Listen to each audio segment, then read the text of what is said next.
who every year put in practice notions of common good and social responsibility. Thank you. Before I invite our host, Deputy Prime Minister and Minister of Foreign Affairs of Slovenia, Ms. Tanja Fajon, let me wrap up this short introduction with my deepest thanks to the BSF team, which every year remind me that we should never underestimate the power, energy, perspective, and wisdom of young people. And I would say also those who are young at heart. Thank you very much.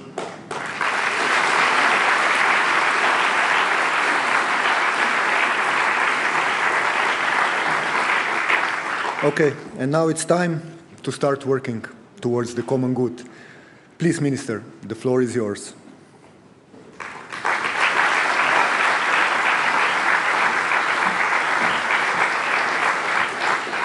Thank you, Peter. Thank you to your team.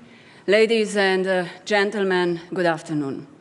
Preparing a speech about solidarity, the underpinning theme of this year's Bled Strategic Forum is not a difficult task at a time when we are under the impression of the recent floods in Slovenia, the biggest natural disaster in Slovenia's recent history.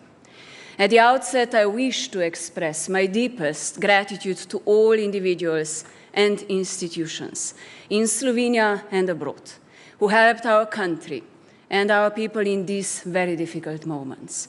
You are all our heroes. And to show solidarity with the people whose homes were flooded, belongings destroyed, factories, farmland and crops ruined, we felt it was inevitable to adjust the program of this forum. Under the slogan BSF stands in solidarity, we are giving every participant of this year's Bled Strategic Forum an opportunity to help those affected by the floods. And your kind gesture will be very much appreciated. At the same time, we understand that it is equally important to proceed with the Bled Strategic Forum so that we can discuss, that we can brainstorm and seek possible solutions to some of the most pertinent global problems affecting us all. The Bled Strategic Forum is of particular significance for all Slovenian politicians and diplomats who will engage in discussions and actions aimed at strengthening international peace and security during Slovenia's tenure in the UN Security Council in the 2024-2025 period. Since we perfectly understand that cooperation and solidarity lead to overall betterment, Slovenia will remain committed to its UN Security Council campaign slogan, building trust, securing the future. No global challenge today can be properly addressed with global action. And no global action can be prepared and carried out without solidarity and compromise.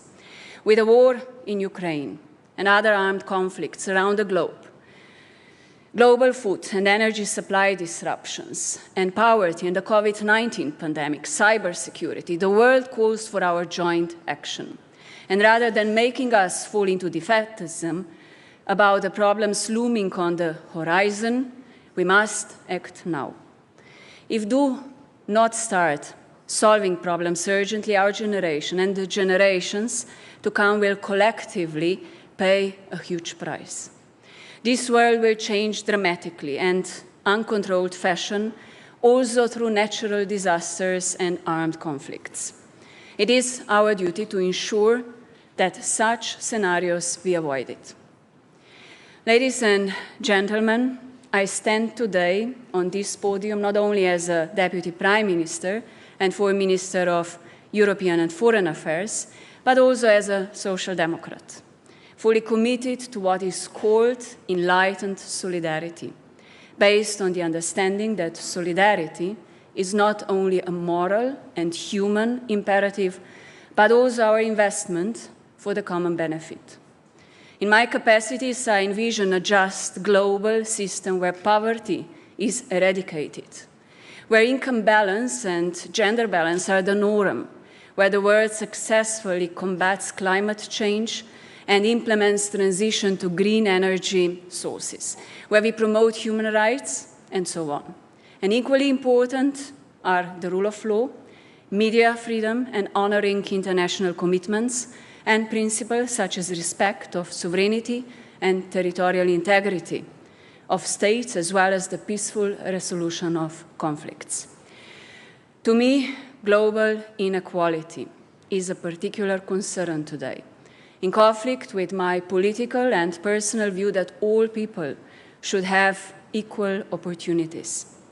According to the World Inequality Report 2022, the richest 10% of the global population currently takes 52% of the global income and owes 76% of the world's wealth. Here one should bear in mind the conclusion of the report: the inequality is a political choice, not inevitability. And the biggest political obstacle to global solidarity and security in the future is populism, a political method that includes distorting and faking facts, a political method that, among others, purposely creates tensions within our societies and internationally for pre-calculated political gains, a political method that represents a challenge to science and common sense, as well as to our societies.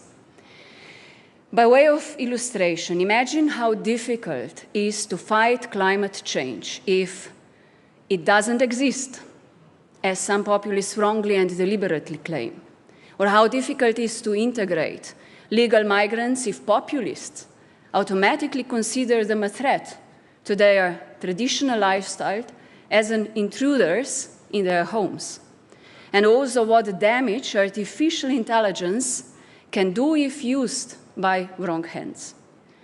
Therefore, the least we can do to ensure stability and solidarity is to forge a strong international coalition, supporting international organizations and institutions. It is equally important to regulate the fight against disinformation and the fake news, and thus take away the critical tool for the populists.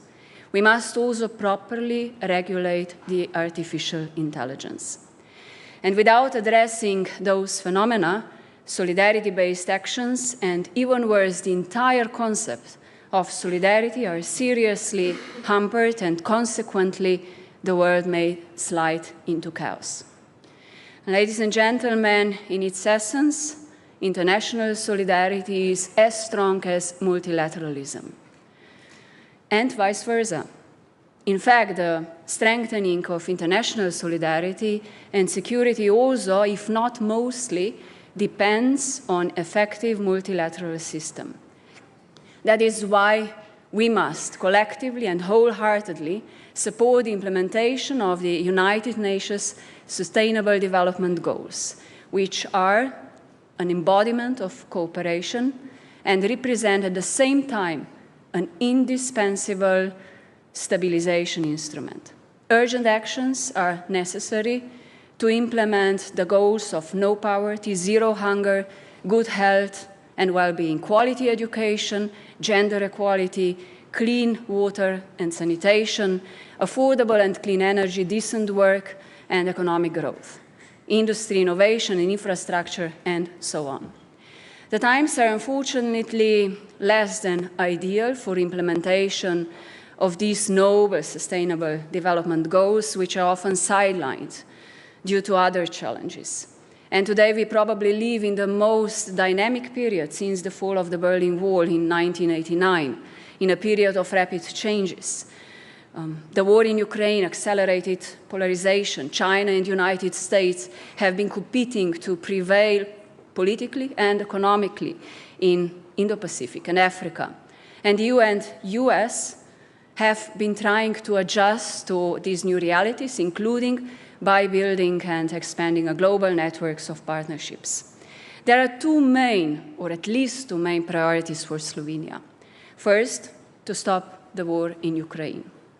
And second, to use the momentum and enlarge the European Union to the Western Balkans. As we speak about the membership of the Eastern European neighborhood countries to the EU. Value-based approach can help us significantly in this respect. And regardless of the changing power relations, we must conduct well-managed reforms of international institutions. In fact, discussions about the reform of UN Security Council have been ongoing, probably for too long. My African colleagues have been repeatedly stressing a valid argument that Africa should have a permanent seat in the Security Council, since some 70% of the Africa agenda is being discussed in the Security Council. Indeed, it seems illogical and this should be amended. And rebalancing of the international financial system, what we know as the Bretton Woods arrangement, is also necessary to enable to developing countries to finance development reforms with sustainable costs. The UN Secretary General has already spoken publicly about this. And despite the evident deficiencies of the existing multilateral system and existing tensions in the international community, I remain optimistic. There is simply no alternative to multilateral global cooperation. Last year, I talked to around 150 colleagues from all continents, and they all supported strong multilateral institutions and cooperation. I'm very proud of the fact that Slovenia received such high international recognition by the UN Security Council vote back in June. And time is not on the side of humanity, not only with regard to matters such as environment protection, but also with regard to many other global challenges. This notion should only motivate us to act immediately and decisively. And ladies and gentlemen, according to the Armed Conflict Survey, in last year there are 33 active conflicts in the world. But we speak above all about Ukraine due to the impact of this conflict on the world order. We support Ukraine and show solidarity with this country because we would like to see peace restored on our continent as soon as possible. We would like to see Ukraine having a fair chance of finalizing a lasting and just peace, and in addition, we would like to see peace turning into a different kind of solidarity, to collaborate on the reconstruction of Ukraine, and finally, to renew the security architecture in Europe that will guarantee a lasting peace in this part of the world. And overall, Europeans should feel lucky to live in prosperity, to live on the continent with the smallest differences among states, to live in the EU community, which implements solidarity through regional and structural funds and other mechanisms. These instruments have narrowed income and development gaps between Eastern and Western Europe since the reunification of the continent. Indeed, we are the lucky part of the world. And I was saddened because of the floods in our country, but also very proud to be a Slovenian and a European because of solidarity. And I must say that I am satisfied to be a European citizen for yet another reason. The EU is the biggest donor of international aid, providing more than 50 billion euros per year to so-called third countries. This is an enormous contribution to fighting poverty and encouraging development. And it is our collective contribution to international stability through solidarity. Finally, I would like to end my maybe longer opening remarks with an invitation to all of you to show solidarity with the organizers and other participants by joining in the discussions and arguing your positions with eagerness and candor. As we speak, again, we are having heavy rains in Slovenia, and our people fear the worst again. I cannot leave the podium without thanking profoundly Secretary General Peter Grk and his team for putting together the most substantial and the most up-to-date Bled Strategic Forum by now. And I look forward to participating in a search for global solidarity to unlock the solutions for our common future, in peace with nature and ourselves. By way of conclusion, let me again recall that you can donate to those affected by the floods in Slovenia. I sincerely thank you all for your attention, understanding, and solidarity, and wish you all many good ideas, inspiration, numerous new friendship, and a memorable or unforgettable stay in Slovenia. Thank you.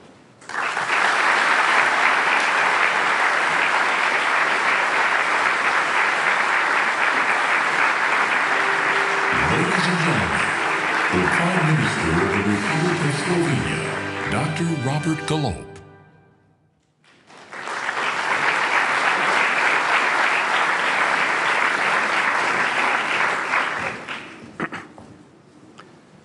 Spoštovani predsednik Evropskega sveta, Charles Michel, dragi Charles.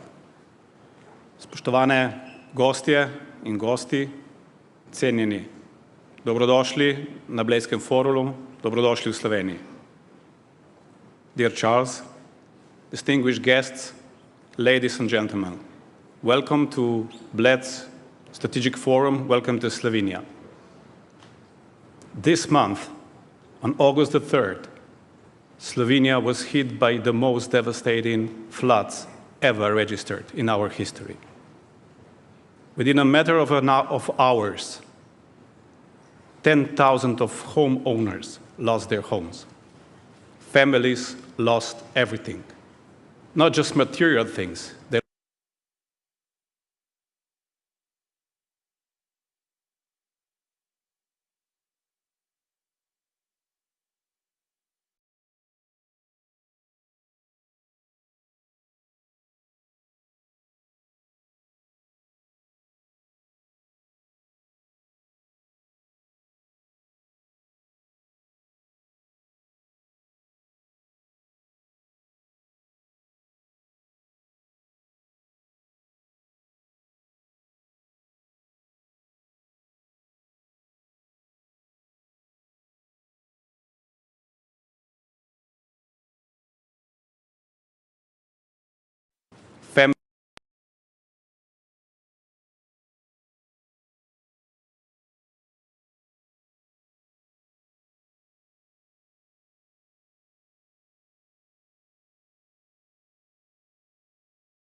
I would also like to express my gratitude to all of you, all of those who already helped, some of you who already donated, and others perhaps that will contribute in the following hours, because it's by showing this solidarity is that we show that cooperation on international level, it's really what makes the world better.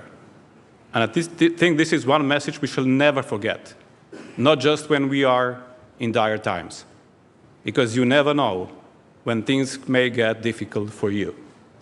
And as Peter Gerg was saying, in Europe sometime, or most of the time, we live under the impression that bad things do not happen around here. They happen far away, far abroad. Well, Not anymore. Extreme weather that we are facing is, of course, localized. It's a localized phenomenon, but it happens because of global development. And yes, climate change is not something that any of us can escape. It is here, it is happening. We can see its impact practically every year. It's hardly predictable, if not unpredictable. The only predictable thing about climate change is that it's not going to get any better by itself. But this is a message that we shall never forget. It is hard, because on the paper, especially if I forget about those naysayers, but I will just exclude them from the picture because I'm pretty sure there's no naysayer in here. So on the paper, everything is clear. We just need to undertake green transition. We just need to make it just for the undeveloped countries, and everything will fall in the right place. But unfortunately, I think we already missed the opportunity to do it as simple as that. Perhaps 30 years ago that was the case, not anymore. Right now we live in a world where we need to face the consequences as well. So it's not enough to clean our energy sources. It's not enough to switch on electric cars. It's not enough to eat less or even perhaps no meat. And we will have to do all of these things in the next years. We will have to change our consumption patterns, our consumer behavior, all of it. And still, it's not going to be enough, especially not for our children. And we owe it to them that we do all of those things. But still, we need to put in place mechanisms how to adapt to the catastrophes as the one that hit Slovenia 3 weeks ago, because they will happen. And we can only address this at the international level. No nation, especially not small nations, can face it alone. Even big nations, they cannot face it alone. And this is one message that we will definitely bring on the table during our residency in the UN Security Council. We want to put climate agenda at the top of the agendas. That is what is going to be our primary agenda. And one reason why I think we may be successful, not because of the catastrophe that we faced 3 weeks ago, because I believe that being from a small country with no specific particular interest, no agenda of our own, that makes us a very honest broker, if we want to be, if we are brave enough to undertake that role. And yes, I can tell you right now, we are brave enough. That's the reason why we made a candidacy. We want to be honest broker. We want to be sincere, perhaps addressing the issues that bigger nations are somehow neglecting due to their own national agendas. Well, we don't have any. That makes us perfect to tackle the most difficult problems. And yes, the other one is definitely be how to bring peace to Ukraine. It is practically impossible at this time, perhaps. But we will invest all of our knowledge, all of our time to this one particular goal. Whether we're going to be successful or not, no one can tell. But will we try? Yes, we will. Because this is the single most important immediate topic on the table of United Nations. And that's the only place where this war can end, at the table in United Nations. And we will do everything we can to bring it forth. Finally, I'm really glad to have all of you, my dear colleagues from the Western Balkans here. I'm glad that you all got here. Nobody is missing. Just this in itself, it's a huge success, but it doesn't stop here. Because the message that I want to impart, and I'm pretty sure that Charles will do it in a much even more concrete way, but the message that I want to impart is that the momentum is changing. Due to Russian aggression on Ukraine, the stance of European Union member states regarding the enlargement of European Union got totally new perspective. Things are changing rapidly. In the next 12 months, I'm pretty sure that the enlargement process will get not just traction, but will get a new outlook. And I urge all of you to not be left behind. I urge all of you to continue pressing on with the reforms, but also to be aware of what's going on regarding the changes within the European Union itself. We all know that we will have to reform our processes within the European Union. And as I say, these reforms either happen within the next 12 months or they may not happen for a very long time. This is an occasion that shall not be overlooked. Slovenia will remain strong supporter for your admission, and Slovenia will continue to do all those things that are necessary within European Council as well, but also together with the dialogue with the Commission to make it possible for you to become a member of our European family, to put you where you belong. And I think this is the last message that I wanted to impart. And as I said, none of these challenges that I addressed are going to be easy to meet. None. We will have to work hard. We will use tons of money, especially for the floods relief and the reconstruction. It will take a lot of time. But we need to find both courage and wisdom. And we will, in order to show that, yes, we can. We can build a better world. A world based on solidarity. Thank you.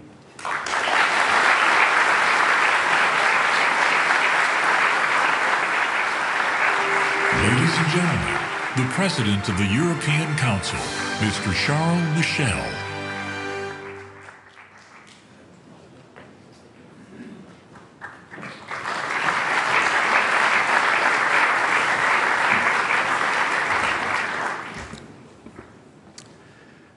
Dear President, dear Prime Minister Robert Golob, Excellencies, ladies and gentlemen, dear friends. Yesterday, I visited a few areas hit by the recent floods, and it was truly shocking. But I also witnessed the remarkable courage of the Slovenian people, and I've also been impressed by the focus and determination of the Slovenian authorities and by the leadership of the Prime Minister Robert Golob. And you are right, dear Prime Minister, you are not alone. Slovenia is not alone. The EU is also lending a strong supportive hand along with our member states, along with our partners like Ukraine and the Western Balkans. And it made the title of this year's forum, Solidarity for Global Security, even more resonant. Solidarity. Solidarity, this is what reinforces the fabric of a community. Solidarity, this is what gives us the power to stand strong against life's greatest challenges. And this same solidarity is at the very heart of European integration. It makes our European Union stronger, so you won't be surprised that today I want to talk about solidarity. Today, I want to talk about enlargement. Ladies and gentlemen, dear friends, we are facing unprecedented and interconnected crises. And these summers, natural disasters in Greece, in Slovenia, and across the globe are urgent reminders why we need to manage our transition to climate neutrality. The war in Europe on Ukrainian soil has shown that peace and democracy cannot be taken for granted. And this war is not just devastating Ukraine. This war has a profound impact on the future of our continent, has a profound impact on global security. COVID-19 also taught us some hard lessons. Global health security is not a given, even in developed countries. And faced with these challenges, the EU has shown we are able to act boldly and decisively when needed. We were the first in the world to decide to make our continent climate neutral by 2050. And when faced with the first global pandemic in a century, we stood together to agree very quickly on a massive recovery plan. And, ladies and gentlemen, when Russian forces decided to invade Ukraine, the Kremlin and probably others expected a weak response, a divided Europe. They got the opposite. In just a few hours, on February 24th, a meeting I will never forget in the European Council in Brussels, we responded with massive sanctions against Russia, massive support for Ukraine, and deliveries of weapons and ammunition to Ukraine. A different EU revealed itself on that day, fast, determined, united, and more decisive. And, ladies and gentlemen, when Vladimir Putin decided to launch an energy missile at us, we responded with a powerful energy shield, a true energy defense system, by diversifying our energy sources and breaking our over-dependence on Russian fossil fuels. We energized our alliances with our strategic partners. Solidarity. Solidarity was our guiding light for all these decisive decisions and actions.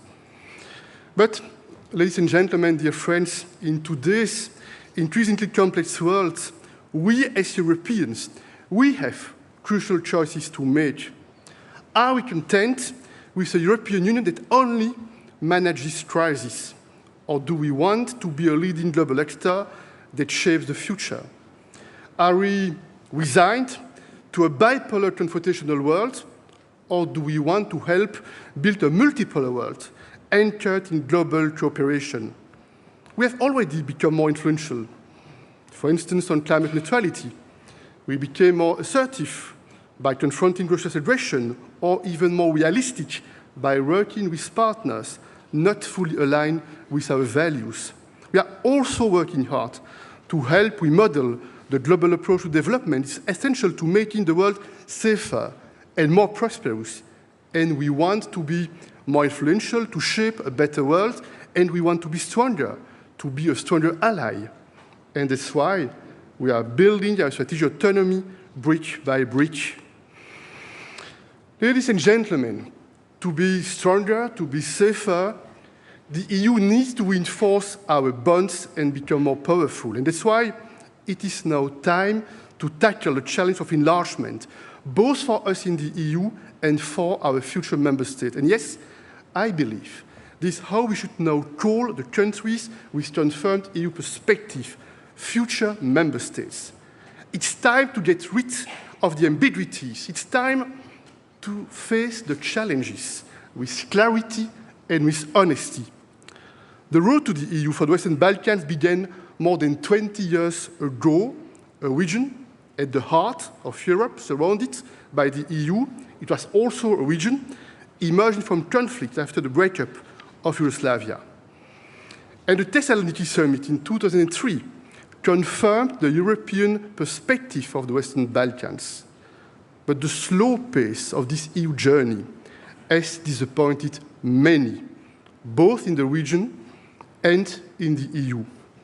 And I agree with Chancellor Olaf Scholz when he says Europe must keep its promises.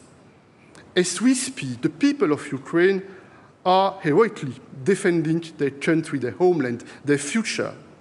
And the Kremlin is not only attacking a free and sovereign neighbor, the Kremlin is attacking all that we believe in: freedom, democracy, prosperity, and the spirit of cooperation and mutual respect. So, in June last year, we decided to grant the candidate status to Ukraine and Moldova, and the same status awaits Georgia when they complete the necessary steps. So, now, enlargement is no longer a dream. It's time to move forward. There is still a lot of work to do. It will be difficult. It will be complex, sometimes painful for the future member states and for the EU. But let's be clear.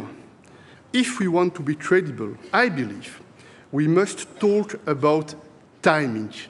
We must talk about our homework. And I have a suggestion.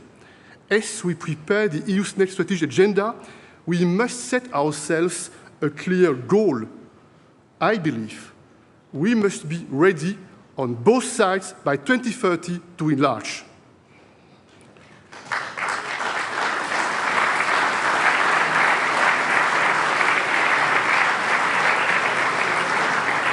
And this means that the EU's next long-term budget will need to include our common goals. This is, I know, ambitious, but it is necessary. It shows that we are serious. It will build momentum. It will give a transformative boost to reforms, and it will generate interest, investment, and better understanding. It will also encourage all of us to work better together. The window of opportunity is open. We need to act on it, and that's why EU leaders will discuss enlargement at our next European Council meetings. We will take a stand on the opening of negotiations with Ukraine and Moldova, and I also expect Bosnia and Herzegovina and Georgia to be back on the table. My dear Western Balkan friends, you have made your aspirations extremely clear, and I want you to succeed. So what will it take? First, rule of law. Our union is founded on the fundamental values of human rights and dignity, democracy and solidarity. And the rule of law ensures we can live, we can work, we can create, we can trade fairly in one big area of liberties, in full respect for our diversity. In the EU, each citizen, each company must trust that they will be treated fairly wherever they live or do business, and this includes respecting the rights of minorities. Enlargement is and will remain a merit-based process, because membership of the Union brings both responsibilities and benefits, and to take on the former and reap the latter in a highly competitive environment, you need to be ready. And this means, indeed, to make sure the judiciary can play its independent role in fighting corruption and organized crime. It also means being ready economically, in particular by adopting the EU acquis and standing with us in foreign policy, more important today than ever. Third point, addressing bilateral and regional issues. Resolving bilateral conflicts from the past may be more painful than reforms, but it's necessary. And in fact, you are walking the same path as the founding members of our union. There is no cooperation without reconciliation. And I would like to be clear, there is no room for past conflicts within the EU. And young people, especially the young, they want to be inspired by a brighter, fairer, more prosperous future. And joining our union would be splendid proof of a collective success. Ideally, you would all join together. Yet, future member states are at a different stage on their journey to the EU, but we need to make sure that past conflicts are not imported into the EU and used or even abused to block the accession of their neighbors and future member states. And here, a small idea. One way could be to add a so-called confidence clause in the accession treaties to ensure that countries that just joined cannot block future member states. Ladies and gentlemen, dear friends, to address all these challenges, the EU is trying to strengthen our support for you, but I know that we need to do more to close the development gap. And first, through progressive and gradual integration into EU policies, so the benefits can be felt more quickly by the population, even before membership. I put forward this idea last year, and the European Council supported it. And the Commission's enlargement package, expected in October, is, I think, a good opportunity to outline the concrete details of this progressive integration. And this could take place in different areas. For instance, the single market. We have ambitious frameworks in place that support the alignment of future member states with the EU acquis, and they can take advantage of existing options such as the energy and transport communities. I propose that we use these frameworks to phase in future member states and to integrate them into specific EU policy areas once conditions are fulfilled. For instance, another idea, a country could participate in a corresponding council formation once they complete the negotiation in the given policy chapter. In the same spirit, we have established the principle of yearly EU Western Balkan summits. And I will convene our next EU Western Balkan Summit in December in Brussels, back-to-back with our European Council meeting. Another area for gradual integration could be security and defense. We could invite interested future member states to more actively participate in some policies or instruments like CFSP missions or the Defense Fund or the European Peace Facility. Ladies and gentlemen, the EU also needs to get ready for enlargement. And I fully agree with what President Macron said. Not reforming on our side before the next enlargement would be a fundamental mistake. And let's be honest, we have sometimes used, maybe we have abused, the lack of progress of future member states to avoid facing our own homework, our own preparedness. We must now take a serious look at the EU's capacity to absorb new members. And I know this idea is sometimes misunderstood as a hidden obstacle to accession. To the contrary, it only makes sense for new member states to join a union that's functioning well, that's efficient. It also makes sense for the existing member states if it creates new opportunities. Integrating new members into our union won't be easy. We all know that. It will affect our policies, our programs, and their budgets. It will require political reforms. It will require a lot of political courage. The EU's territory and demography will get bigger, and yet its relative prosperity will not immediately follow. Significant funds will be needed to help countries catch up, and we need to make sure that the EU budget brings European added value for all. The GDP of the future member states is about 50 or 70% of the smallest EU economy. And this means they will be net recipients, while several current net recipients will become net contributors. So we need to work on how to manage this complex transition. Ladies and gentlemen, the EU's decision-making process has made a quantum leap in recent years. Yet we can do more to speed up our decision-making. More members will mean more diversity, and we will have to adapt our institutional framework and procedures so an enlarged EU is able to take efficient and timely decisions. And on the very sensitive and very difficult topic of unanimity, I personally believe that completely scrapping unanimity could be throwing the baby out with the bathwater. Because unity is at the core of the EU's strength. Unity is the best way to make sure decisions are uniformly implemented, and of course we know there are various ways to get united. For instance, when we decided to activate the peace facility to finance arms delivery to Ukraine, constructive abstention was used to not impede unanimity. And there are different ways to adapt the qualified majority, whether in numbers or when and how we apply it. We know this will be a hard nut to crack.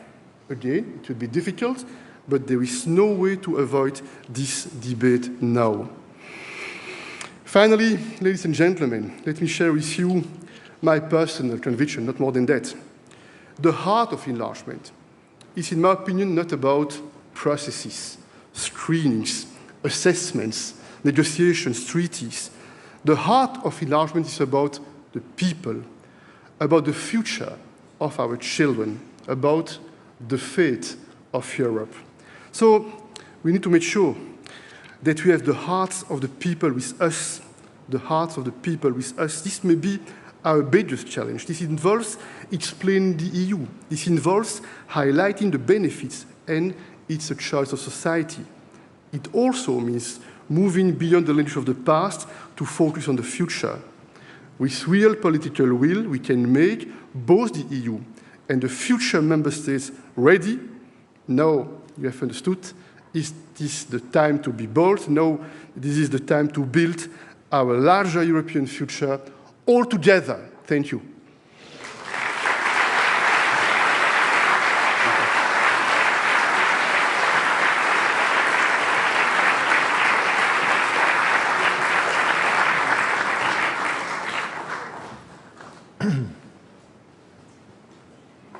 Thank you very much, Prime Minister, President Michel, for your words.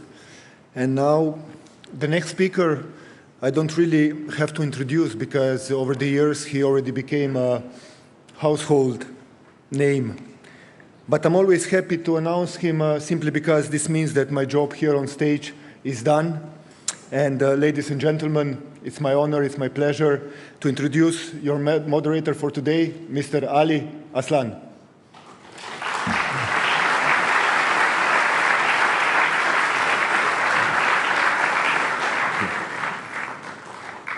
Thank you so much, Peter. Indeed, your job may be done, but we will see much more of you, of course, throughout the next 2 days. Now, ladies and gentlemen, before we get down to business, I too, of course, would like to start by expressing my heartfelt condolences and sympathies to the Slovenian people and communities affected by these devastating floods. Slovenia, ostani močna. This is what I wish for all of you.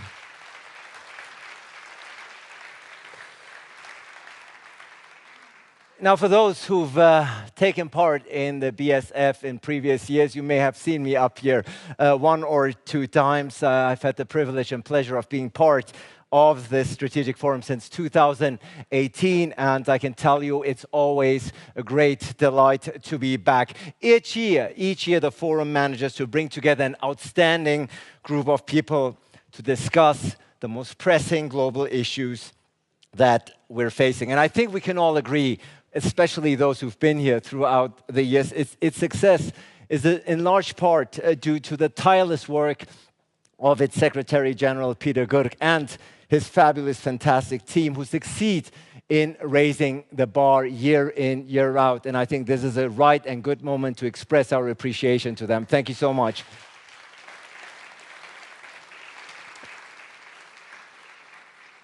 And for those who've been with us for a number of years, you also know that the Bled Strategic Forum traditionally kicks off with the leaders panel, and of course this year won't be an exception. You see the seats right behind me, though judging by the numbers of seats, this is more like a leaders summit rather than a leaders panel that we're going to have here in just a moment. But once again, it speaks testament to the success of this forum that they are gathering so many outstanding leaders. And I'm very much looking forward, Michel, of course, to pick up from where you left off the important words that you uttered and address them to our prestigious panelists who will be gracing this stage now, and they will be introduced in alphabetical order. First up, he's the Prime Minister of Montenegro. Ladies and gentlemen, please welcome Dritan Avazovic.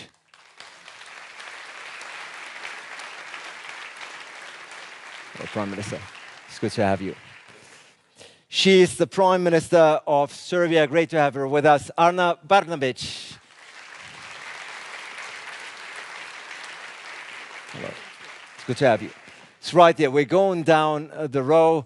He's the newly appointed Prime Minister I'm very delighted to welcome the newly appointed Prime Minister of Bulgaria. Nikolai Denkov, of course, is here.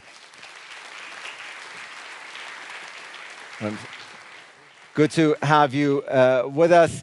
Very delighted to welcome on stage the Prime Minister of North Macedonia. Dimitar Kovacevski is here, ladies and gentlemen.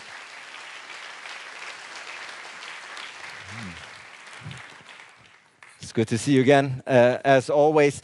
She is the chairwoman of the Council of Ministers of Bosnia and Herzegovina. Ladies and gentlemen, Borjana Kristo.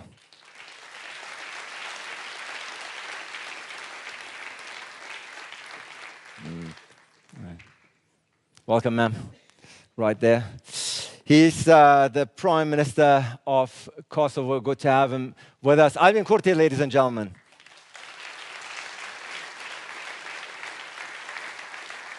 Hello, sir. It's good to have you. And with the last two gentlemen, I've already had the pleasure of sharing the stage last here on this very stage, so it's good to welcome them back. First up, he's the Prime Minister of Croatia, of course, Prime Minister Andrej Plenkovic. Yeah. And last, but certainly not least, great to welcome him back on the stage, the Prime Minister of Albania, Edi Rama.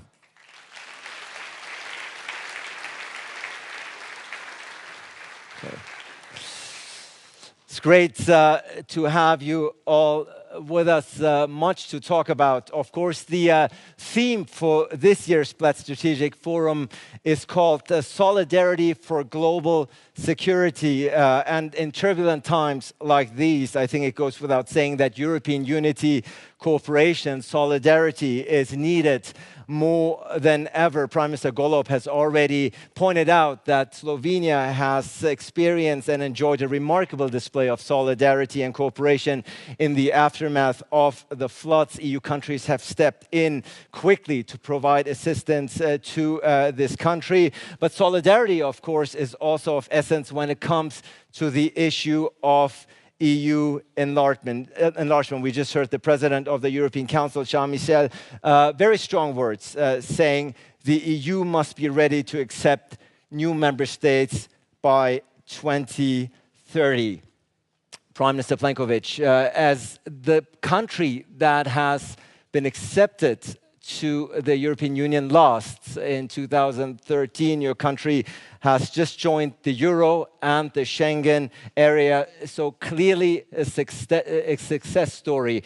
From your experience as somebody who's been there, as somebody who was admitted to the European Union in 2013, what is the friendly advice? What are the words of encouragement that you can impart with your counterparts here on stage that are still aspiring to become a member of this club? Thank you very much. First of all, let me greet Slovenian President, Prime Minister, Minister of Foreign and European Affairs, and also express my sympathy for the losses that Slovenia had in these horrible floods that occurred during the beginning of August. And I would like to, in the context of today's topic, express the solidarity of Croatia, which was materialized in our assistance swiftly and concretely, and I'm happy that our military will actually build one bridge over a river in one of the Slovenian municipalities, that thus demonstrating what is the good neighborly relations and what is solidarity in the time of need. Indeed, Croatia has been a member of the European Union for 10 years, and there is a novelty since our last debate a year ago, that we have in the meantime managed to be the only country of the European Union ever to join on the same day the Eurozone and the Schengen area, and that has certainly mean the realization of our strategic objectives for the deeper integration, and certainly strengthened Croatia's international positioning and also deeper integration within the European Union. What would be advice?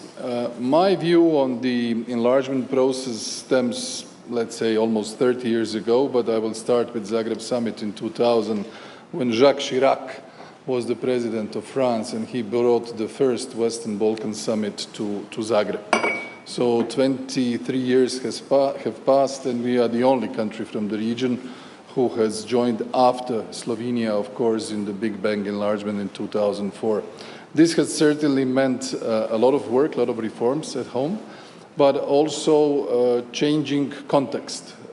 During the informal debate today, some people believe that it's good that everybody joins together at the same time in order to avoid bilateral problems. I disagree with that. I think that the merit-based approach, individual countries' merits should be kept, because that's only fair. And at the same time, no bilateral issues which are unrelated with the acquis should be mixed with the enlargement process. This is our experience. This is what we fully believe. And I think there is a growing sense of understanding among everyone, both in the region and within the European Union, that this should be the way forward. So keep up with the reform process, ensure the political stability at home, keep the momentum, and strive I would say, for more enthusiasm rather than cynicism due to many years of waiting for many countries in the region. And this is, of course, now the time to seize the opportunity. And certainly the EU is making a clear stand here. We've already heard that the Ukraine war, of course, in many ways has brought new urgency and momentum to the enlargement process. Last year, the EU granted candidate status to Ukraine, Moldova, and Bosnia, and started accession talks with North Macedonia, and of course, your country, Prime Minister Rama. Last time we were on the stage here, you coined this beautiful phrase when I asked you how you feel about the future of the Western Balkans. You said you are tragically optimistic. Now that there's actually a figure attached to your aspirations, is that the much needed impetus, much needed motivation now to also fulfill your part? With this panel like a bus, I am even more tragically optimistic, you know. This is like, although it's better than a Russian plane, I must say. So, first of all, I want to thank very much Robert and Charles, not because I know how to be a good diplomat, I am not, but because of the very warm welcome and the very, very open and I would say heartfelt conversation we had last evening. And I'm very happy to see a leader, a politician, to speak same in a dinner and in front of a forum. So thank you, Charles. Finally, thank you. It was amazing. And it's really the moment to say that if what Charles said will materialize in terms of some real steps forward, not that I believe that in 2030 we'll be in the European Union, frankly, but at least in some of the steps that would be really very good.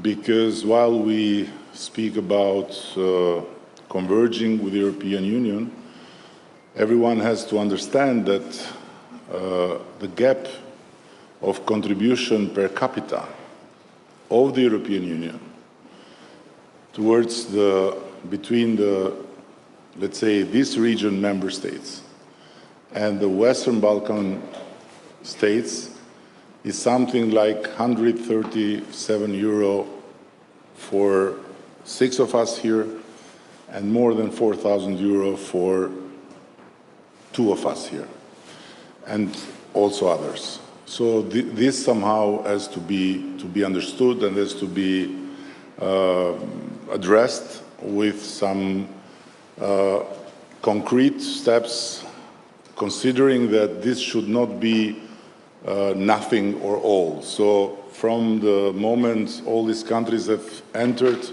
the EU path to the moment they become members, should be things in the middle, not just principles, values, and lessons, which are absolutely very necessary, not just reforms and criticism, which is absolutely necessary, but also some more consistent support.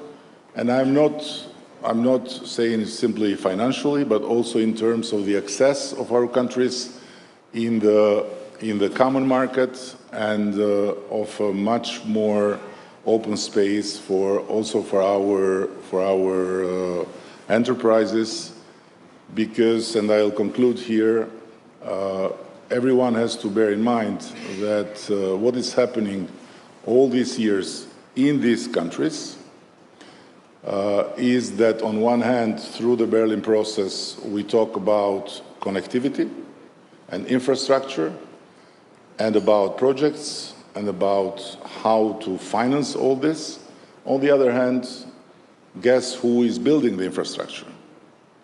Americans, Chinese, Arabs, who I know have not an acquis to fulfill when they come in, but this should be somehow taken in consideration. And so last point is that I have always thought that working pro bono 50 years against the West and Verhoja made us the most pro-European and pro-American people. So it will need 50 years after the fall of communism until we are not unconditionally pro-West, pro-American, pro-European. So we have 20 years more of Euro optimism, and we hope that until then you'll fulfill your promise, Charles.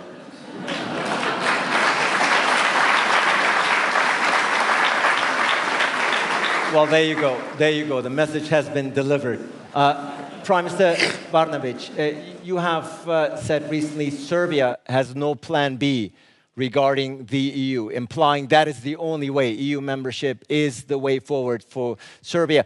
That's a bit different than what President Vučić said at the beginning of this year. He said Serbia is no longer enthusiastic about EU membership. Do you still have to convince your president?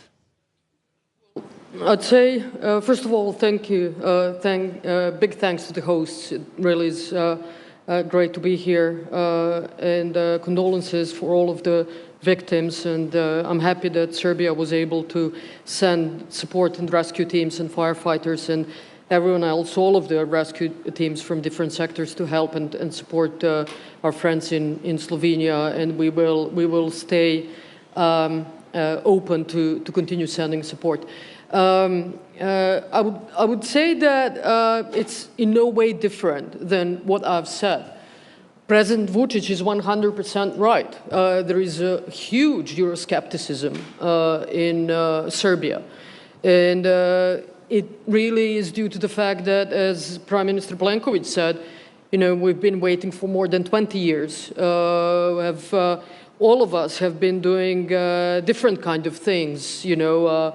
My friend, Prime Minister of North Macedonia, are changing their names and still finding it difficult to even get a date to start negotiations. When you look at Serbia, you know that from the point of from the point when you start negotiations, which in our case was 2014, 10 years have passed. You're still in negotiations. So to get a date to start negotiating actually means nothing. It means a lot to people in the Western Balkans. It means a lot to people in North Macedonia. It means a lot to people in Albania. Doesn't mean anything for the people in the EU member states. But give them a date. And so you know, people in Serbia see that, and they do feel that, as I said yesterday in the conversation during the dinner, that EU has this this view towards the Western Balkans that whatever you do, it's not good enough. You know, if you're a girl and you come and they say, well, your skirt is a bit too long, go and change. Then you come and they say, your skirt is a bit too short, go and change. And you come and you say, well, this sleeve is not looking good. And it's this kind of never-ending process with actually a lot of moving goalposts as well. So you don't really know what to do, and people get tired. I do think that not just Serbia, neither one of us has a better option or a plan B. We are European countries. We are in the middle of the European Union. So I've heard Eddie once said, also a fantastic sentence, it's not about enlargement. You are not enlarging, you are encompassing it. Because we are from all of the sides surrounded by the European Union. We are geographically part of Europe.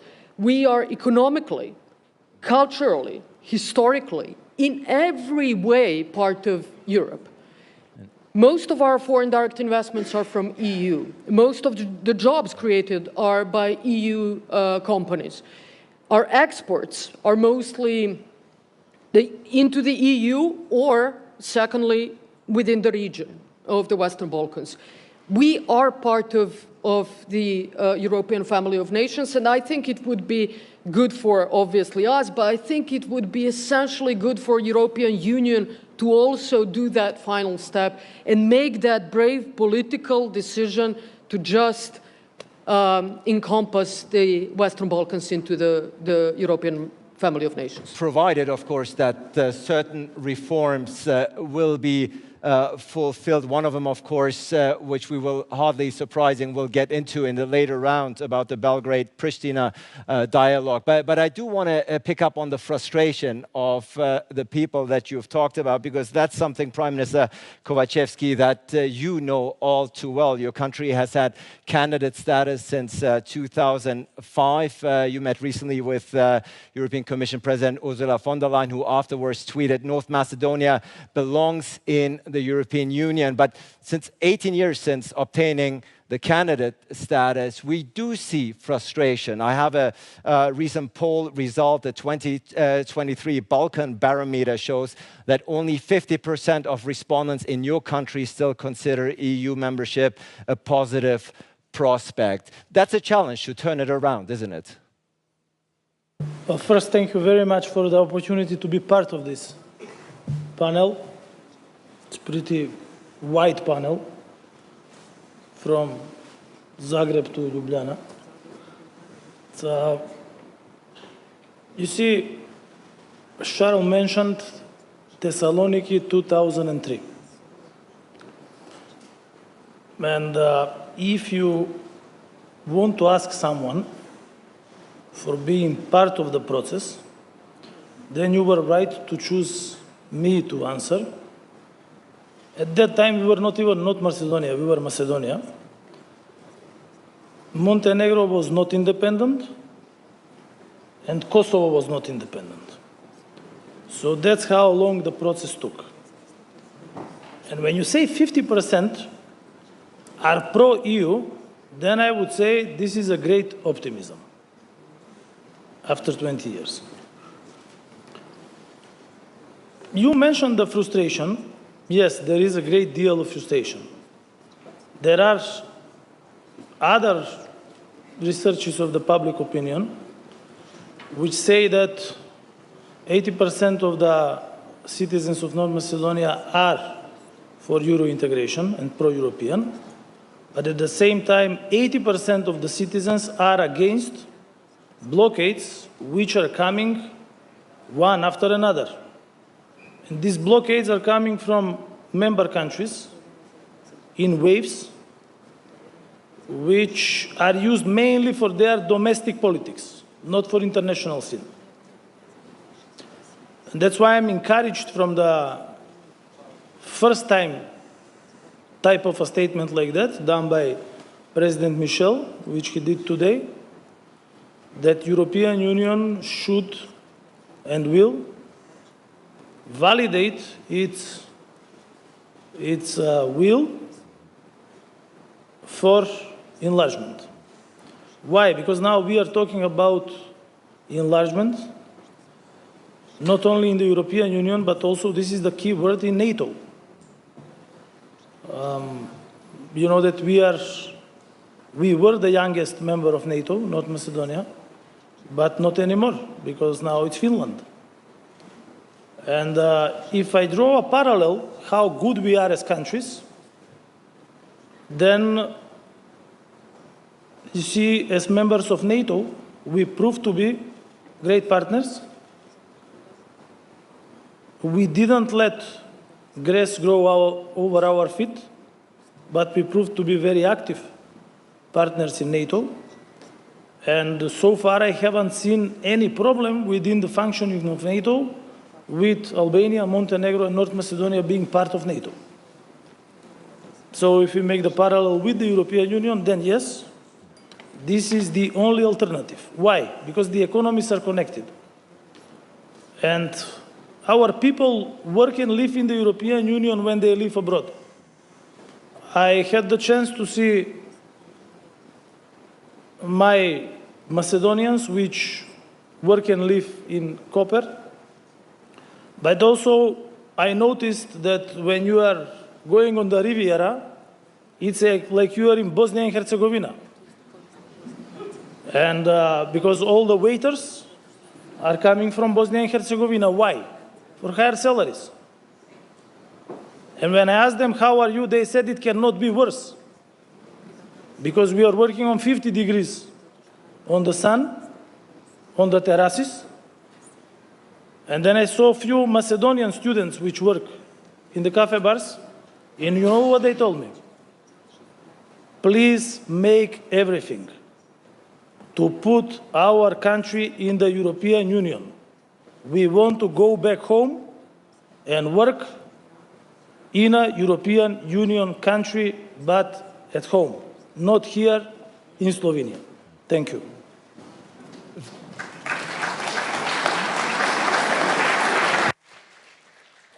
Thank you so much. I'm sure these encounters with your fellow countrymen pleading you to fulfill the criteria and speed up the EU process is motivation enough. Prime Minister Denkov, after 5 elections in 2 years, now you are the new Prime Minister of Bulgaria. And we're talking, of course, today a lot about what the aspiring potential candidates and member states have to fulfill. But of course, it takes two to tango. And there are some disputes, some bilateral disputes perhaps, and blockades that some EU member states can also lift an approach to.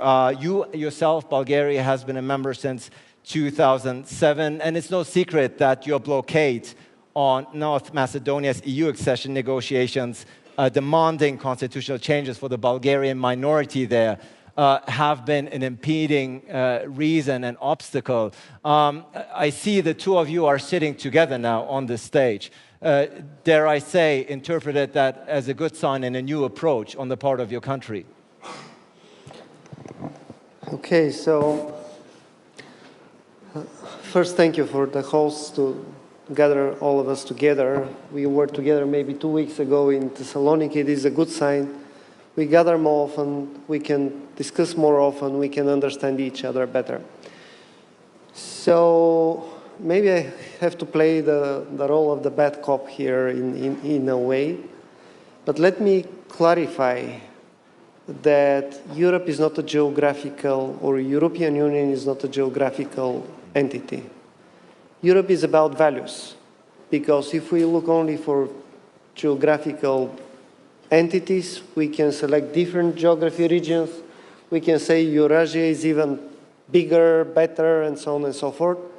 So what have to unite us in the European Union? These are the values, not the geography.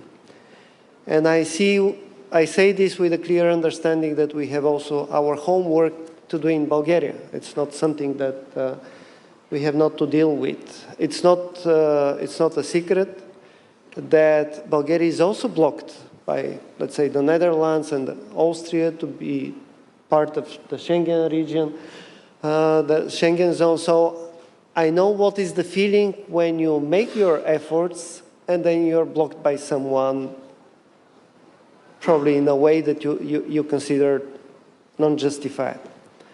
So for me, it is extremely important to define we are those people that want to be in Europe. And just to give me the example, what we do for Schengen area today. So we are relatively new government, as you said, but we made the list of the things that we have to do. There is literally day-by-day schedule for what have to be done in the parliament, what have to be done in the government, in a way to make our homework 100%, to be sure that when we go to negotiate with the others, there is nothing they can say is wrong in our home. So from this viewpoint, I think this is an effort that should be bilateral or multilateral, and this is the way we approach it. Dimitar was very right. Very often this is just a domestic political problem that you try to resolve in such a way, fighting with your neighbors. But I can say that this is not my problem. I mean, this is not something that I'll ever do, and I'll never try to do it. And that's why I think we can sit down next to each other without any problem. The problem is that there are other people that are very successful of using it. And that's why we have to use any possible window that we have, the window today, the window of the next several months, to do whatever is possible.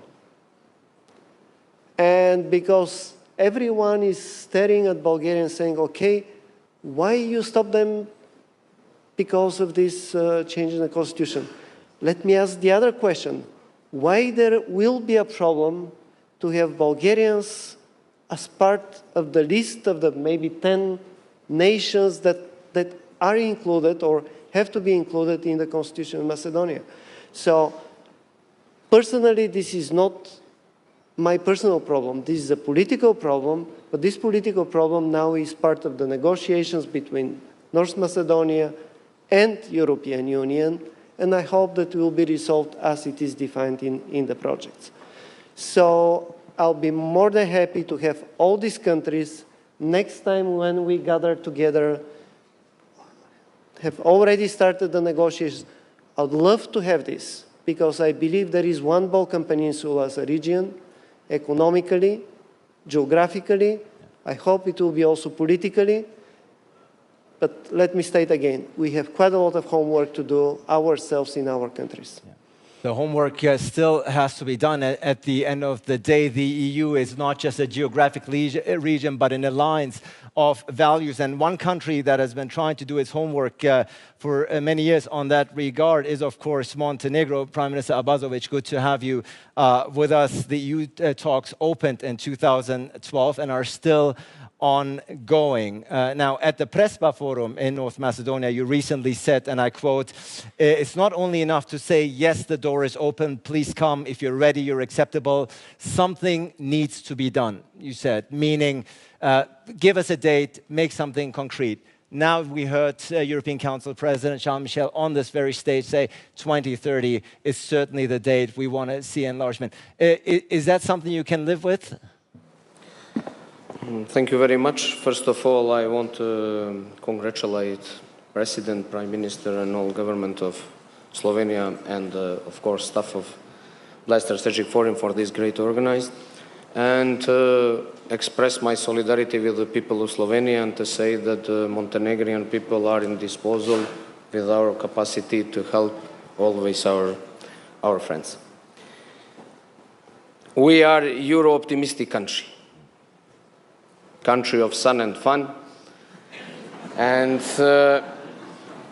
if it's one country which is perfect to relive the enlargement process, that is Montenegro.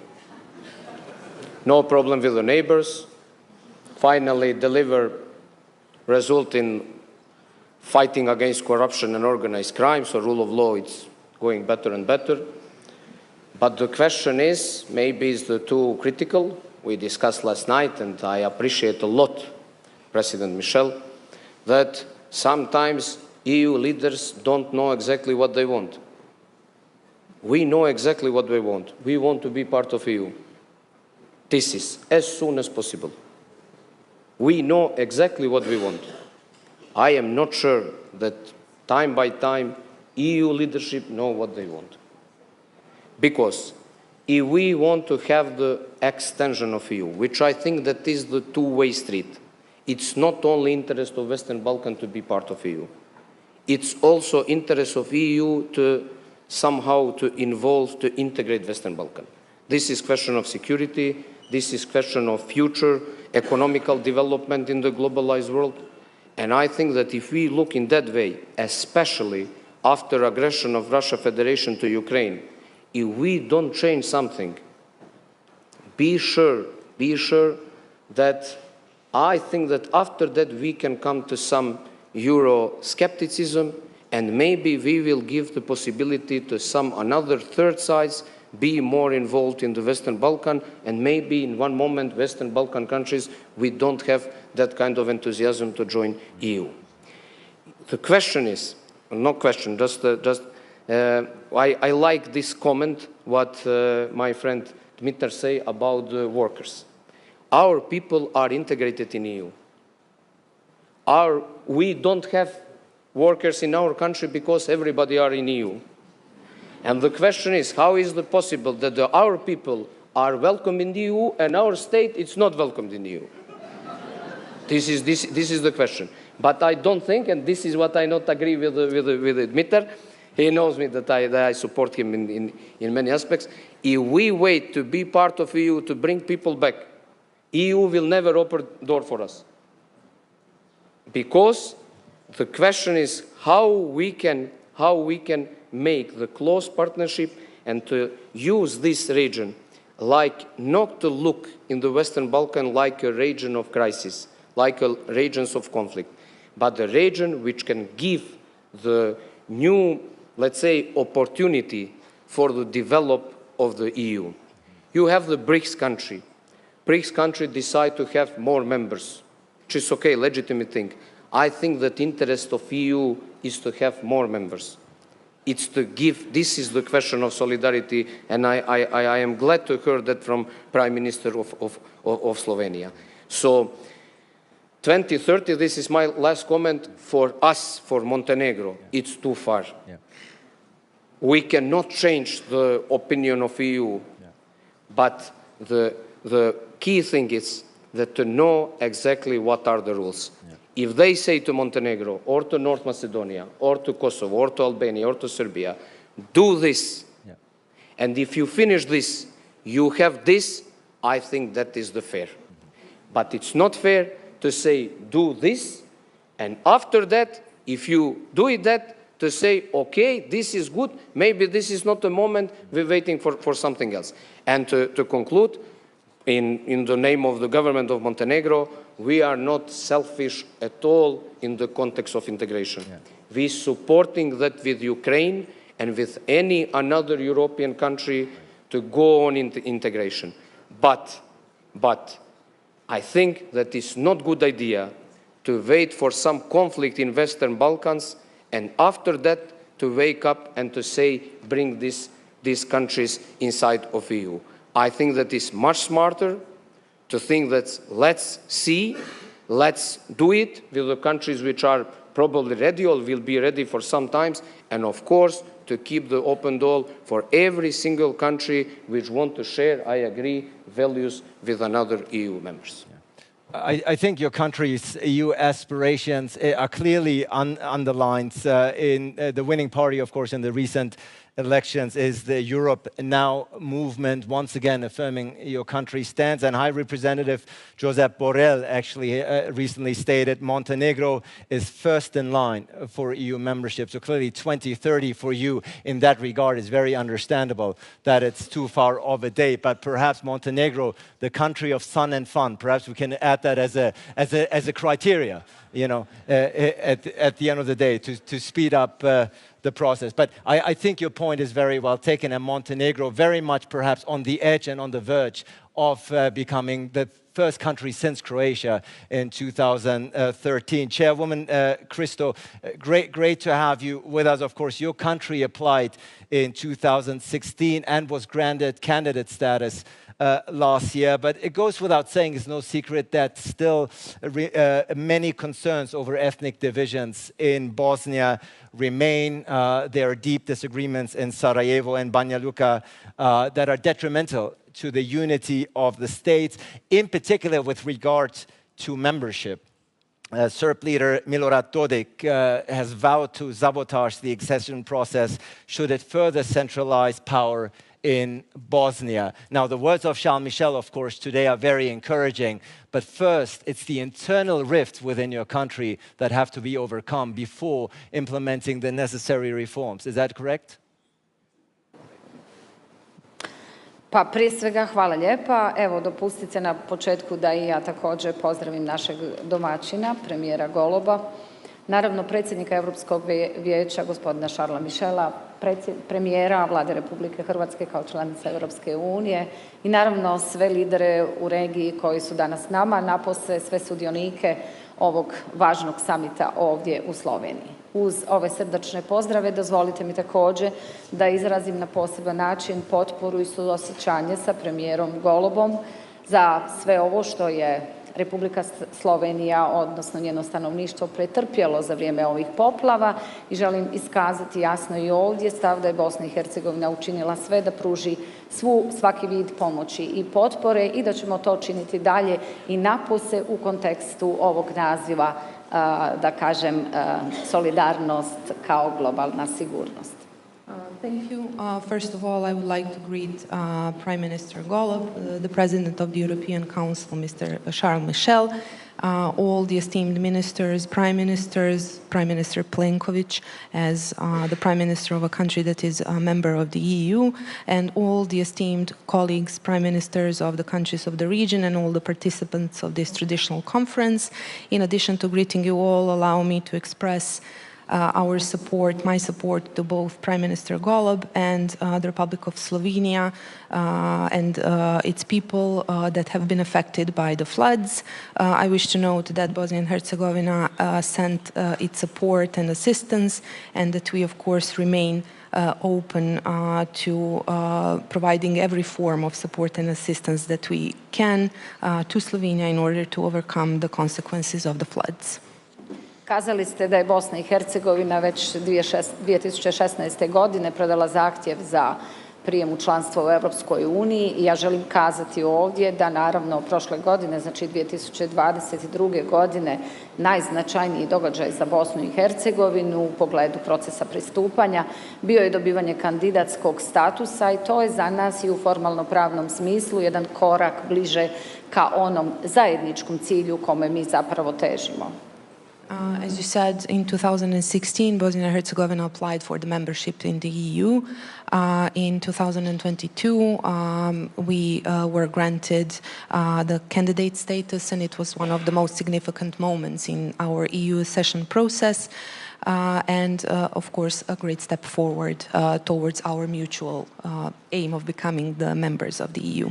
Kazali ste uz sve da mi imamo svoje unutarnje probleme. Naravno, ustavna struktura Bosne i Hercegovine je takva da je ona strukturirana kao država tri konstitutivna naroda, Hrvata, Bošnjaka i Srba, uz to da je čine dva entiteta, unutar entiteta federacija, da imamo nadležnosti županija, odnosno kantona, i to je princip i način funkcioniranja Bosne i Hercegovine koji moramo poštivati i uz svu tu složenost, ja želim reći, kad je u pitanju evropski procesi, odnosno evropske integracije, u Bosni i Hercegovini postoji puni opći i politički, odnosno institucionalni i politički konsenzus kad je u pitanju evropski put.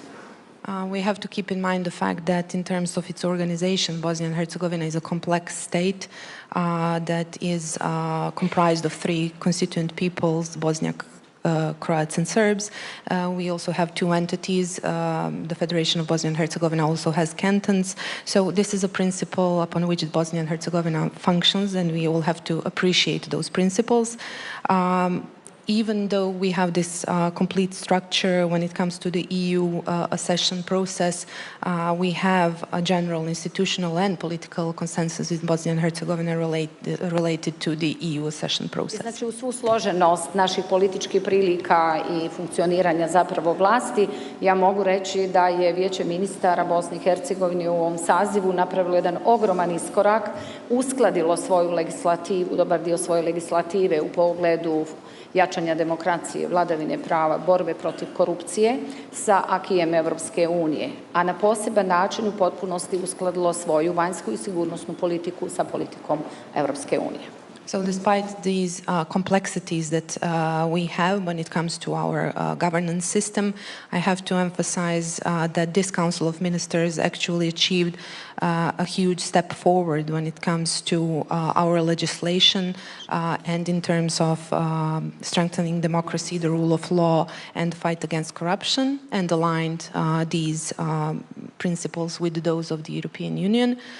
And we have completely aligned our foreign and security policy with the European Union. Znam da put do članstva u Evropskoj uniji nije lak i da zahtjeva mnogo posla i odlučnosti, ali ja želim ovdje jasno iskazati da kao Bosna i Hercegovina iščekujemo vrlo brzo otvaranje pregovora za pristupanje Evropskoj uniji i stava smo i mišljenja da i Evropska unija mora se nekako ili trebala bi se jasnije opredijeliti ispram procesa proširenja i naravno članstva kako Bosne i Hercegovine, tako svih zemalja regije u pristupanju evropskoj obitelji. Hvala.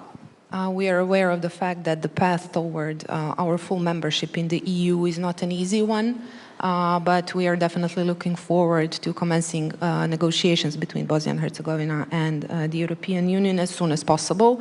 But we also believe that the European Union must be more clear and determined when it comes to the accession process itself, not only in terms of Bosnia and Herzegovina, but also other countries. Thank you. And perhaps the words of Charles Michel today provided a little bit of that clarity that you are looking for. Prime Minister Kurti, it's great to have you with us.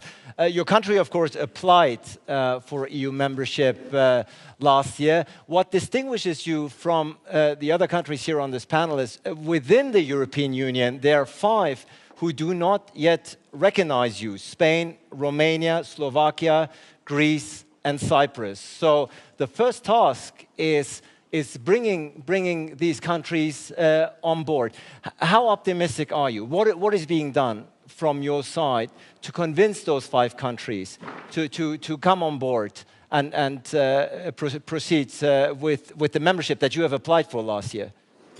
Thank you very much for the invitation and opportunity. Let me also express my condolences to family and friends of those who lost their loved ones, and to government and people of Slovenia for all the sufferings due to these floods. December 15 last year, I have handled official application of Republic of Kosovo in Prague, since there was presidency of Czech Republic back then, for membership into EU. It is true that 5 countries still do not recognize us: Greece, Cyprus, Slovakia, Romania, and Spain. We are working with them bilaterally, diplomatically, but also in Brussels. And the atmosphere with all these countries is better than before. There are some small concrete steps, and we hope that they will change their stance, and in this way join the majority of EU countries who do recognize us. 22 out of 27 countries do recognize us in the European Union, or 26 out of 30 in NATO, or 34 out of 46 in Council of Europe.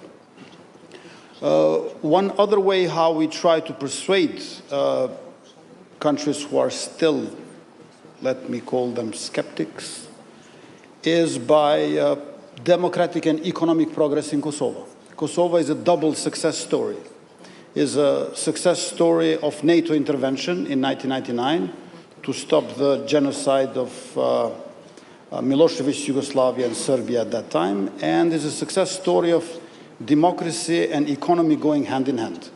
According to Transparency International, Freedom House, World Justice Project, Kosovo is at the top of Western Balkan 6 regarding rule of law, fight against corruption, political liberties and civil rights, and so on and so forth. So we are optimistic about times ahead, and we look forward to have more cooperation and to join EU not only to benefit but also to contribute.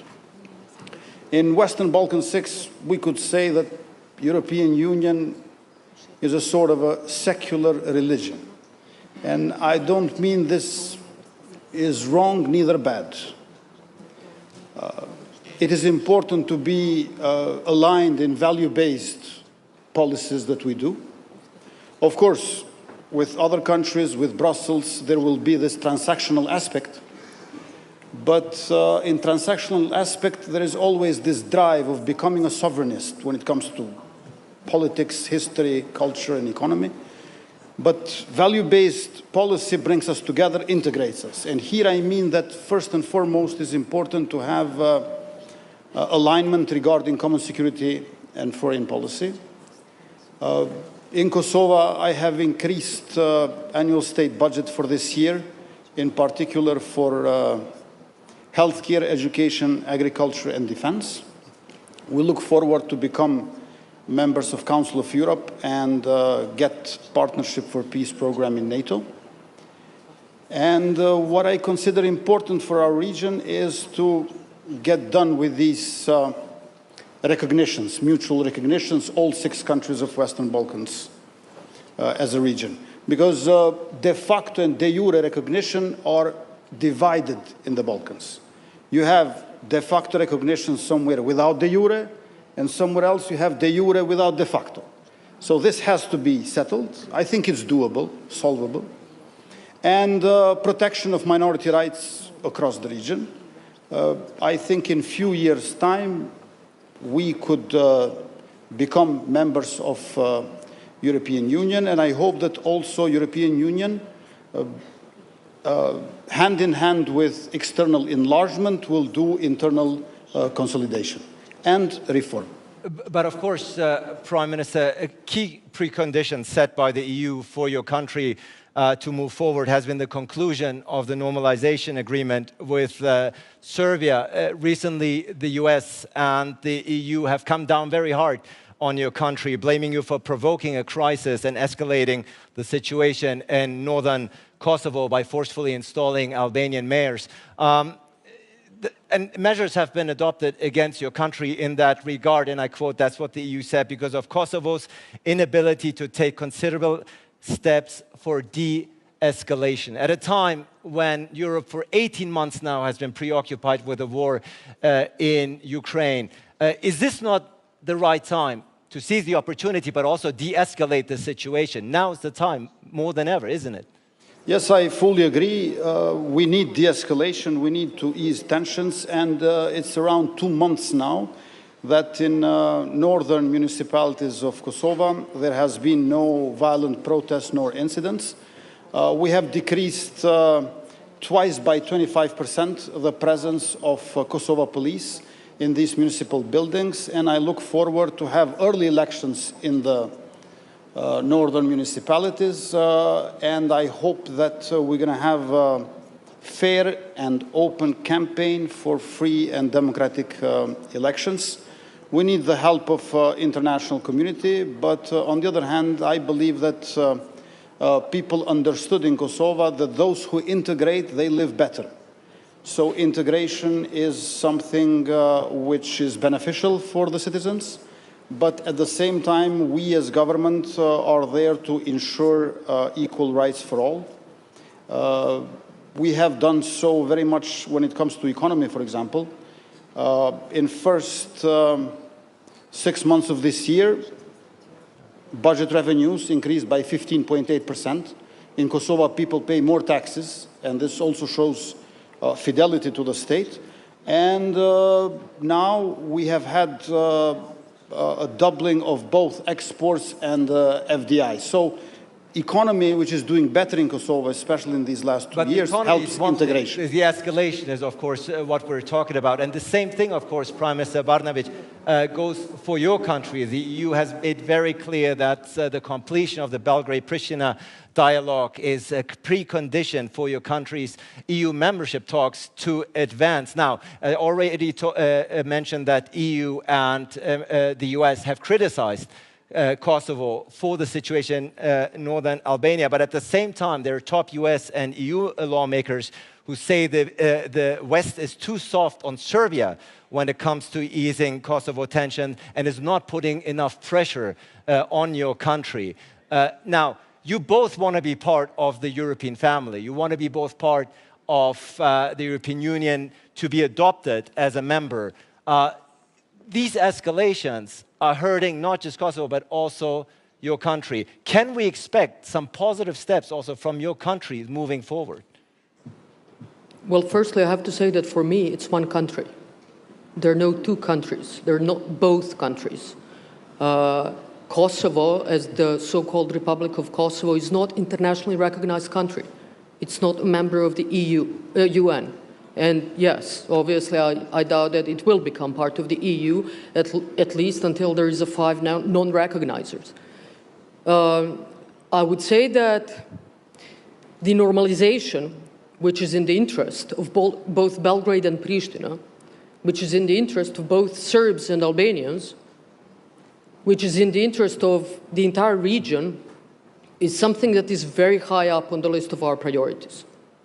The normalization starts with the Brussels Agreement, signed in April 2013, so more than 10 years ago, as the first agreement on normalization between Belgrade and Pristina. co-signed by the European Union and the EU High Representative.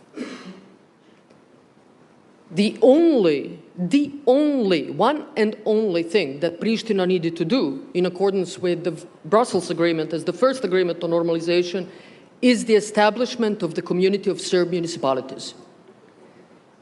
Almost 11 years later, there is everything but the establishment of Community of Serb Municipalities. And Mr. Kurti says that the Brussels Agreement does not exist for him.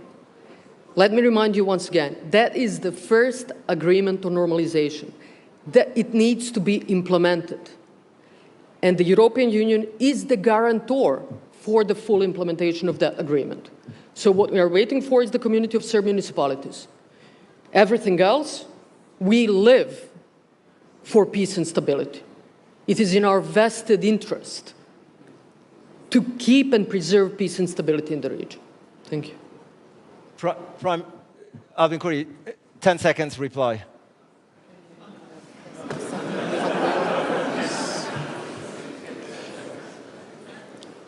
Support in Kosovo for European Union is 94%, in Serbia is like 35%. We have put sanctions against Russian Federation. Serbia is not thinking about it. They didn't distance themselves from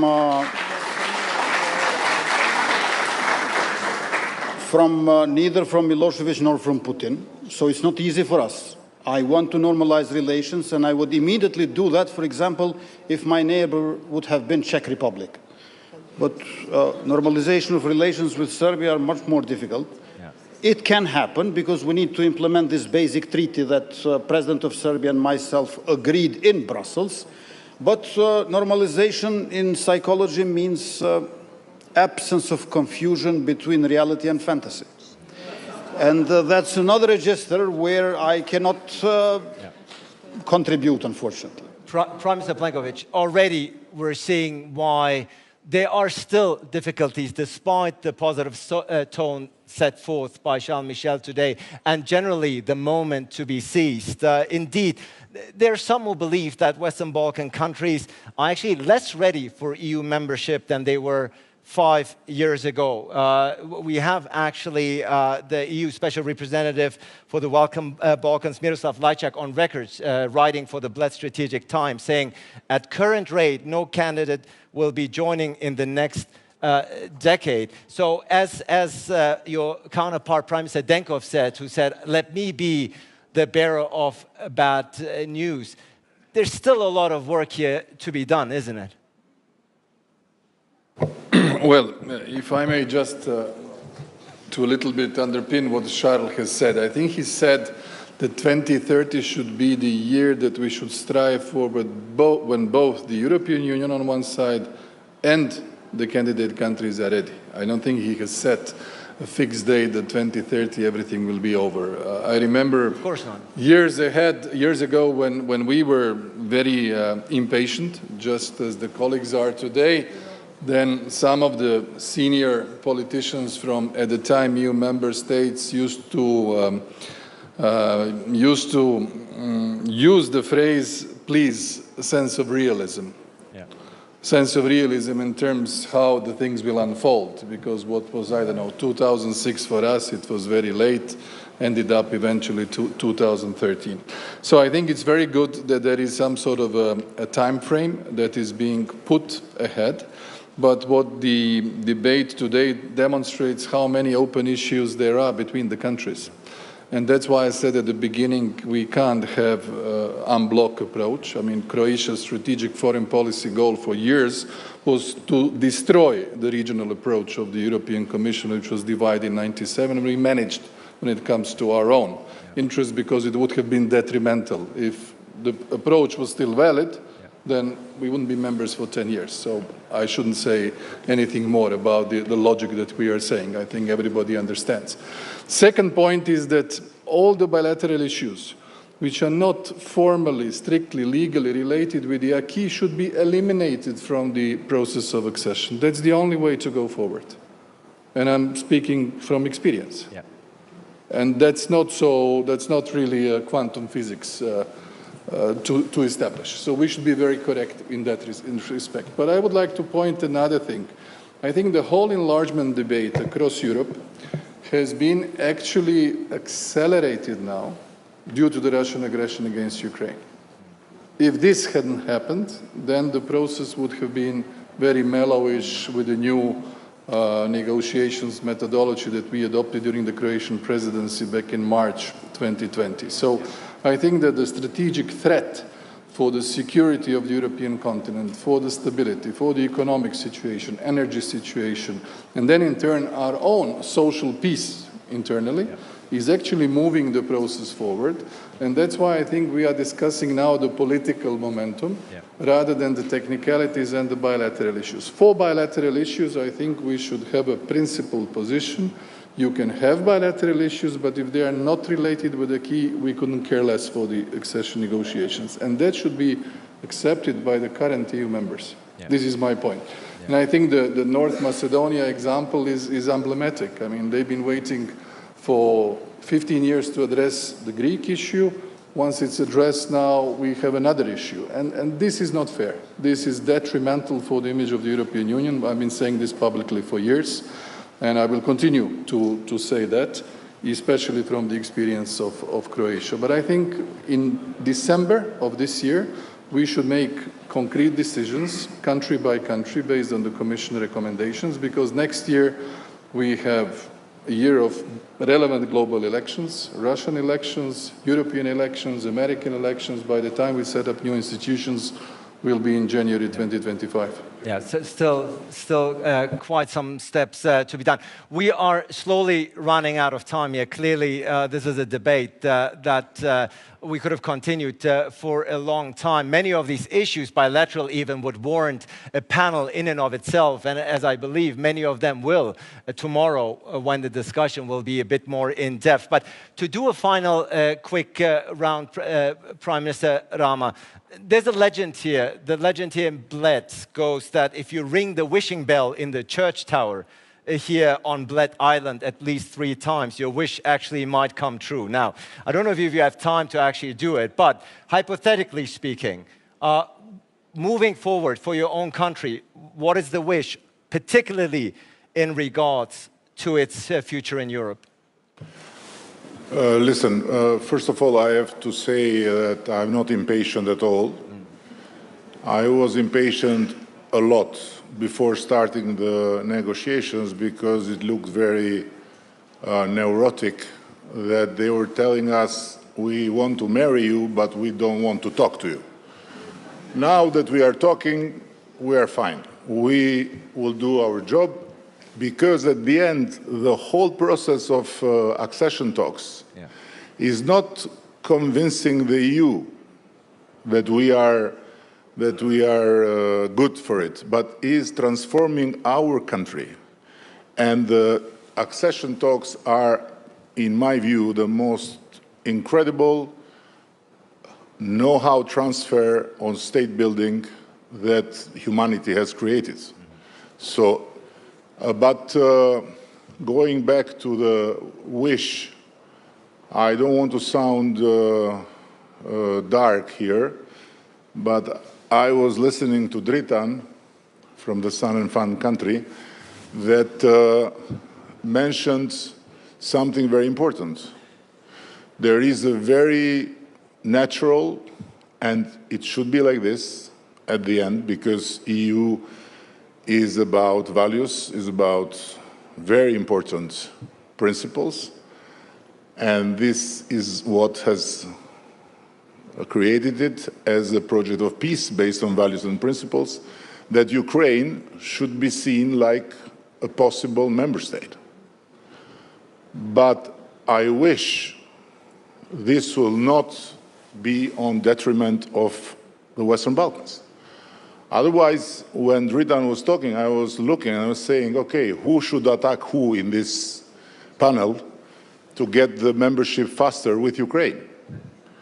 And Bulgaria can easily attack North Macedonia, by no doubt. Croatia can easily attack Serbia. Serbia can easily attack Kosovo. Bosnia can attack itself, no problem. I'm sure, if we ask the Greeks to do us the favor, they'll attack us with pleasure. Montenegro can play that in the beach. And so we can be all ready to join the train with Ukraine. So this is what I would...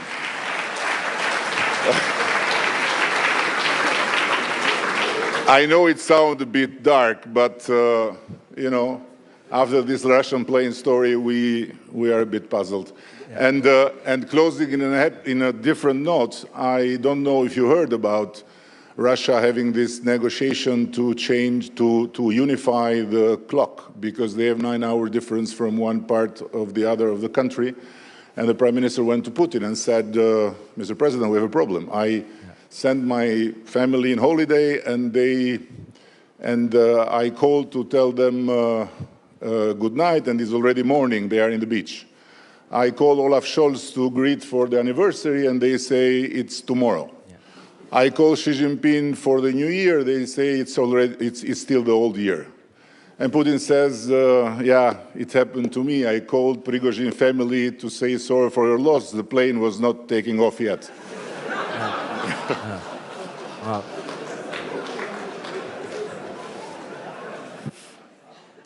Now, the last one I'll exclude from the wish list, but... I think it's better this than talking about normalization here, because then they all become not normal after at the end. So better... Yeah. Well, I think, particularly in the first part of your answer, I think you perfectly summarized the state of play in the Western Balkans. Prime Minister Kovacevski, before we wrap up here, what is your wish moving forward for your country in regards to its collaboration with the European Union? Well, I have two wishes. One is that we do our best in terms of reforms. And in terms that the European Union finds strength to put the enlargement on the priority position. And then I'm convinced that because North Macedonia has shown that can make tough and brave decisions. And after each and one of them, we have came out as a stronger country. And that's why we are, at this moment, I would say, in all terms, out of all the candidate countries, the best by many means, in terms of the acquis implementation, in terms of the microfinancial stability, performance, proved by European Union reports and instruments. That's why I'm saying that the 2030 goal is achievable. And my second wish is that Eddie tells another joke. Thank you.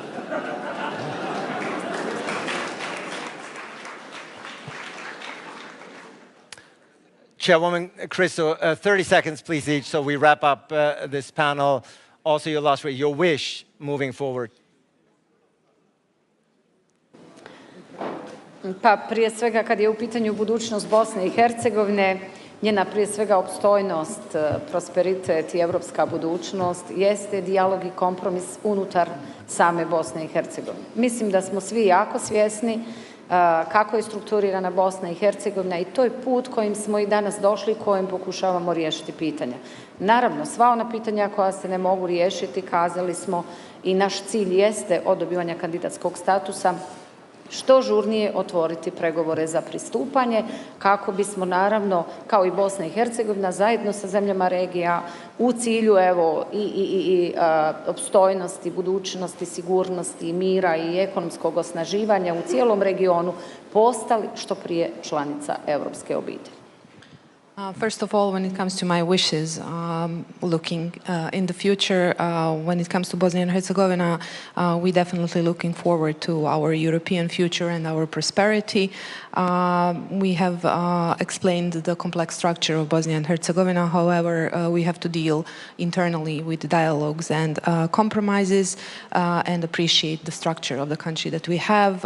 We may encounter some issues that might not be resolvable immediately. However, However, that is why our hope that the negotiations will start as soon as possible is very alive, and that it will provide impulse for us to settle those issues internally. Thank you so much. Prime Minister Barnovic, your 30 seconds wish list. 10 seconds already up.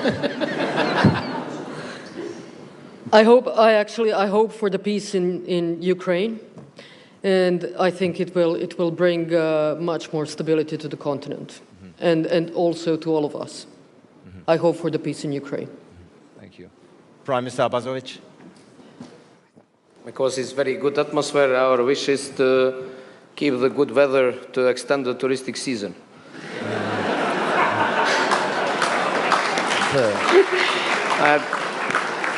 Just like last comments, you know, the Western Balkan countries are okay. Just don't leave us alone. In the good company, we can be very successful. Well, ending on a very unselfish, wish, Prime Minister Denkov. For me, the wish list has just one point: to mature a little bit the Balkan Peninsula, to understand that we will be strong only if we are together. This is everything that we need to go forward. All right. Thank you so much. And finally, the two of you, of Prime Minister Kurti. Well, first thing would be to have peace and reconciliation in our region, which means mutual recognitions and minority rights and facing of the past, so no amnesty for war criminals and peace criminals for that matter, because there's a lot of smuggling and organized crime. On the other hand, I would like the entire region to join EU and NATO, so next generation would not have any of the hardships that we have been through. Thank you. Prime Minister, thank you so much for your last remark. Prime Minister Plenkovic, as the country that entered the EU last in 2013, you're also going to get the last wish list. 30 seconds, please. Well, first of all, more a wish list for the ones perhaps aspiring. To support our neighbors, to have some concrete decisions at the end of the year, rather than us all being very amusing, but most of all to stop the Russian aggression against Ukraine and get back to its full territorial integrity and get stability in Europe. And one for all of us, being fully aware that the climate change and the huge difficulties that we all have basically every year with all sorts of natural problems are going to become something that we will have to deal with on a yearly basis and increase our resilience. I think this is the biggest challenge for all of us in or outside of the European Union. Thank you so much. After Prime Minister Rama perfectly summarized the state of play in the Western Balkans as to who's chummy with whom and not, for that matter, Prime Minister Abazovic, you said, we are good people, just don't leave us alone. And I think the words of Charles Michel today made it very clear you are not alone. This is a region that is very much not on the radar of the European Union, but perhaps even essential for the survival and continuation of the European Union moving forward in an increasingly multilateral world. Each of these issues that we have only scratched on the surface here today, I think it goes without saying, would have warranted their own panel. But suffice to say, I think we've managed, even within the relatively short amount of time, considering we had esteemed 8 leaders here, I think we managed to come up with a comprehensive message, stance, and more importantly, a position that these countries, sooner or later, belong to the European Union. Before we break, we're going to have a 15-minute break after this, so don't stray too far. Let me just wrap up by thanking each and every one of our 8 esteemed Prime Ministers, leaders. I know it's quite a lot of work for you ahead, but judging by everything I've heard up until now, I think there might be, Charles Michel, some hope for optimism moving forward. Thank you so much. This is your applause. Thank you. Thank you. I appreciate it. I appreciate it.